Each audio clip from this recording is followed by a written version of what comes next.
Last night, Casina Carolina arrived back safely in the United States after being detained in Russia for more than a year. Since Inauguration Day, President Trump and his team have secured the release of more than 40 detained Americans abroad. This is more than half of the number of Americans released by Joe Biden in 4 years, and President Trump has brought these Americans home in 80 days. This administration will continue to work hard to bring Americans home from around the world. As I've said before, and I will say it again today, everybody in this room has access to the most transparent and accessible president in American history. The cabinet meeting yesterday was further proof. President Trump asked each secretary to provide an update to all of you in the media on the critical work they are doing at their respective agencies to deliver on his agenda. And according to new reporting from the Washington Times, who I believe is in this room today, President Trump answered nearly 100 questions from the press, all of you, during his first 3 open press cabinet meetings this year. That's nearly 20 times the number answered by Joe Biden in cabinet meetings during his entire 4 years in office. In more excellent economic news that was released yesterday, the Consumer Price Index report showed inflation fell to 2.4% in March, smashing expectations for the second straight month in a row.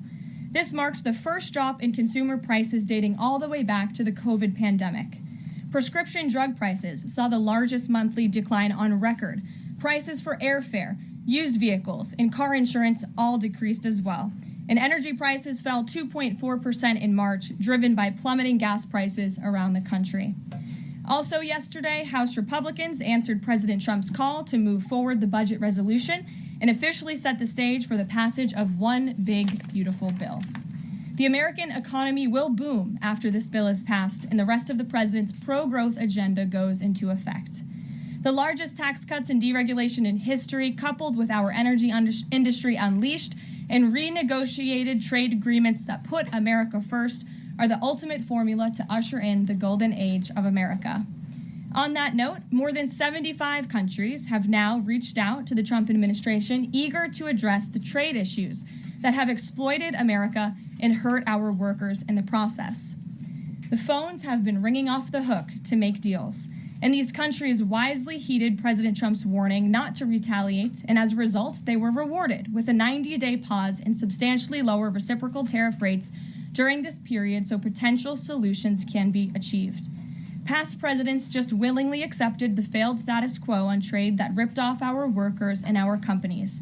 But that's not who this president is. He creates his own leverage and negotiates deals better than anyone else who has sat in the Oval Office before him.